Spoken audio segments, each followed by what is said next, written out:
tumaini la wokovu hasa kwenda mbinguni. Siku zimekwisha ndugu, pokea wokovu, tunakimbilia kupata.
Wakamwambia, Bwana, ndipo wakati si kazi yenu kujua majira. Unarudi wote hata mwisho wa nchi. Maandiko inasema wakati waliposikia lile neno bakatoka. Niko nasikia Yesu iko na baraka, Yesu iko nasema nini? Bakaona mwenzao anaanza panda, mwenzao anaanza nyakuliwa, Yesu anaanza nyakuliwa. Ndio vile alikuwa ananyakuliwa, na ndio vile macho kuna mkazia, na ndio vile macho kuna mkazia, mpaka vile walimokuwepo wakarudia pale. Na katika ule muda wote ingia mambo yaliyosalia yatakayomkamata nafasi ya Yuda. Wakachagua, wakapiga kura. Wakati yenye walipiga, wakaendelea kuikaa ndani ya hicho chumba. Wakapata wakati wa mazungumzo.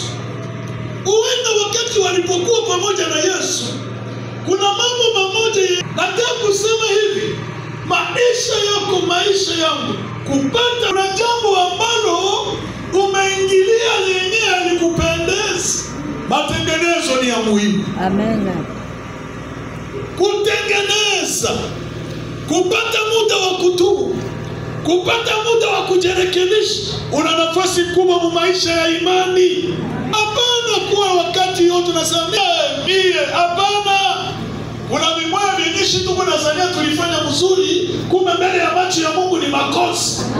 Na ilikuwa Yesu alikuwa anawaambia, ikafika siku ya 50, ilikuwa sikukuu ya Pentekoste.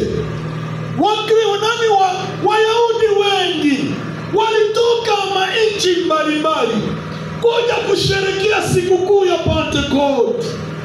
Na wakati ambapo walikuwa toka hii sehemu na sehemu na sehemu, wakifikia kuya uvumi kama wa upepo wendao kasi, ukaijaza nyumba yote walimokuwemo, ukatokea ndimi katika chumba cha juu, ikawaacha wote wanakuya. Nini ndio inatokea kule?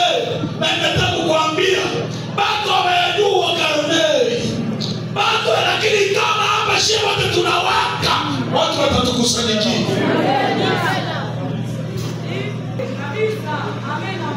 Bakakuya. Nini ndio inatokea hapo? Petro na wale 11 wakati alipoona watu wanakusanyika pamoja, lakini nataka kuambia ile ahadi mlisikia. Asema Bwana, nitamwaga roho. Bwana mwage roho yake. Bwana mwage roho yake. Bwana mwage roho yake kwetu. Kaya mosabia kukutana. Bali watu sawa walisikia Petro anasema neno ya Mungu Biblia inasema wakati ambapo walisikia tubuni, neno kubwa mu maisha ya imani ya mwamini, kutua njia tu ya kwenda kwa Baba. Mtu atubu. Ndio kabisa. Kuko watu walibatizwa na bayatubu. Kuko watu wiko nafanya huduma na bayatubu. Kuko watu wenye wanaandikwa orodha ya kanisa lakini habayatubu. Nakwambia asuya, tubu. Ufalme wa mbinguni unakaribia. Ufalme wa mbinguni unakaribia. Ufalme wa mbinguni unakaribia. Ufalme wa mbinguni unakaribia. Leo tuko, kesho hatuko. Kabisa. Nani angelijua? Wakati waliposikia Petro, tubuni, nani mtabatizwa, nani mtapokea kipawa hiki. Mtu unatafuta upate kipawa kama sababu na bado ya tubu. Ndio maana utakuja kuangalia mtu anajitia eti kwamba iko hivi kwa kuangalia sababu ya kutubu. Wapi? Hakuna matokeo. Msingi ya maisha ya imani, kutubu, kugeuka, kubadilika na kumpokea Yesu. Maandiko inasema wakati ambapo walisikia hiyo, Biblia inasema siku ile, kwa sababu waliguswa na neno, kwa sababu walijitambua mumasaifu walio nayo, wakakubali kutubu. Siku ile watu 3,000. Haleluya, haleluya, haleluya. Watu 3,000 wakampokea Yesu kuwa Bwana na Mwokozi wa maisha yao, nao wakabatizwa kwa maji mengi. Haleluya, libarikiwe jina la Bwana. Haleluya. Wakabatizwa siku ile watu 3,000. Angalia matokeo ya walioguswa. Biblia inasema 12, kwa sababu walitubu, kwa sababu waligeuka, kwa sababu waliacha maisha ya dhambi. Biblia inasema wakawa wakidumu katika fundisho la mitume, katika ushirika, katika kumega mkate na katika kusali. Libarikiwe jina la Bwana. Umefanya na tubu, kuna kama mabadiliko. Ni vile. Amen. Utakia kuona mtu anasema ameokoka lakini mabadiliko haiko. Mwenye ametubu anageuka, unakalaka mabadiliko. Wenye walimuona mahali fulani wajana, leo sababu wameona tofauti. Ainuliwe Yesu. Wacha watu watuone tofauti. Sisi ambao tuliomfuata Yesu, bado wasiwe na maulizo. Biko nauliza Yesu huyu Mungu Kristo wala. Wengine wanasema huyu akiingia mbinguni shimo tutaingia. Maisha ya Ukristo, mabadiliko. Amen. Ainuliwe Yesu. Biblia inasema wakabadilika. Waanza kuishi ushirika. Wakaanza kuishi mafundisho ya kudumu, mafundisho ya mitume. Wakaanza kuishi katika kusali. Wakaanza kuishi katika umega, maisha yao ya mbele. Daia ndani ya kugeuka ikabadilika. Wacha Kristo abadilishe maisha yetu. Wacha kwa sababu tumekutana naye tubadilike. Ndio kama za kumletea unabadilika. Maneno ya Mungu inasema haleluya, haleluya, haleluya. Biblia inasema wakati ule, kwa sababu kunakuwa kitu kenye walipokea. Aseme hapo msemo, kila mtu akaingiwa na hofu. Kila mtu akaingiwa na hofu ya kimungu. Kwa njia nyingine tunaweza sema hii hofu iko na hali yake yenyewe inapelekea kusema ni sifa kwa Yesu, sifa kwa Yesu, sifa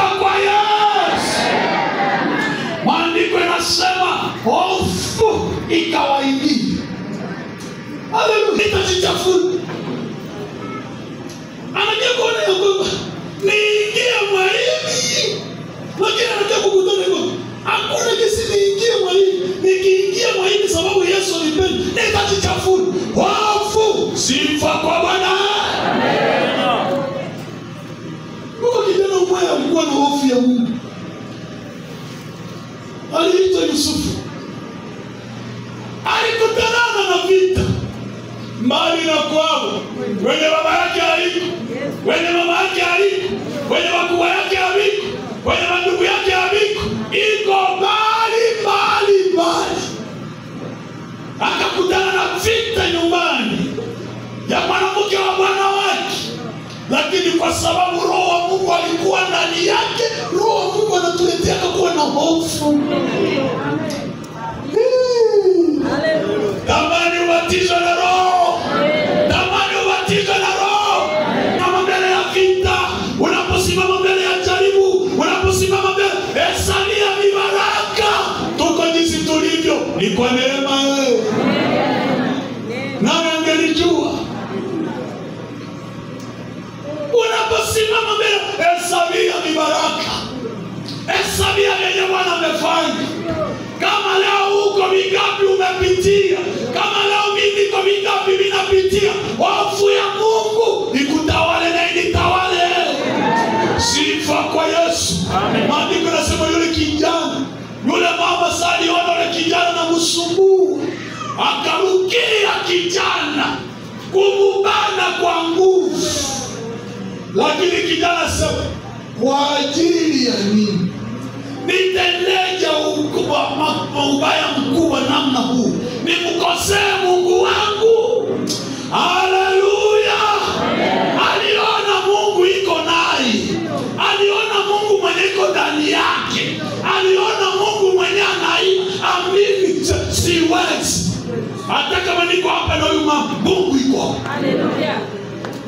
Amen. Watu wengi wanaingia mambo mbalimbali ya kujichafua, kufanya sababu wanasahau kama Mungu iko pale. Nataka kukuambia, wakati uko unatembea, uone kama na Mungu iko. Uko mwiroya, uone kama na Mungu iko. Sababu anasema mili yenu ni hekalu la Roho. Sifa kwa Yesu. Kila muamini mahali anapoenda, Mungu iko. Na ndio wanasema niite nami nitakuitikia. Sifa kwa Yesu. Usifikiri iko mbali, iko ndani yako, iko karibu nawe, iko huyu kijana kwa iko hapa. Akasema hivi ananikamata, wacha nimwachie nguo ya yule nijitoshe. Akatosha nguo ya yule. Mbele pale wakasema, tutembee katika hofu ya Mungu. Mwenye kuna uwezo wa kuua roho na mwili. Ndio. Wanadamu wanaua tu mwili. Na nilisikia Bwana anasema saa yenyewe Bwana kukamata Mefeso, batakupiga kulingana na kosa ulifanya. Asante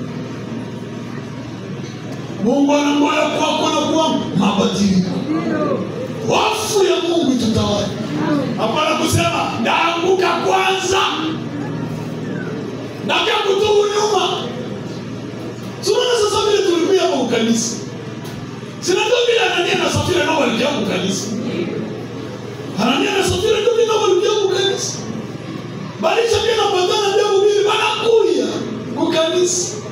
Kumbe hakuna kwenye vitu inaweza, hakuna nafasi kwenye mambo isikutane mtu. Bali kwa kanisa, lakini kule kanisa tu Anania akapatikana na mke wake Safira wakakufa. Hakuna kwenye mtu hawezi fia.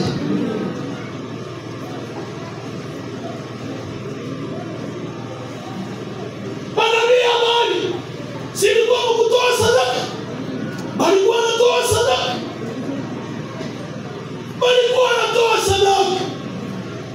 lakini kumbe wakati walitoa sadaka ya Mungu bali nyuma ya bali matokeo ilikuwa ni wakawamaliza wote. Hakuna nafasi mtu hawezi patikana. Tengeneza maisha yako. Yesu yuko karibu ya kurudi. Usisema semeiza natubu kesho, natubu wacha bwana nafanya hivi na waanguka kwa ndani ya kutubu. Nani anayua? Hayo machache Bwana tubariki. Kwa jina la Yesu. Amen.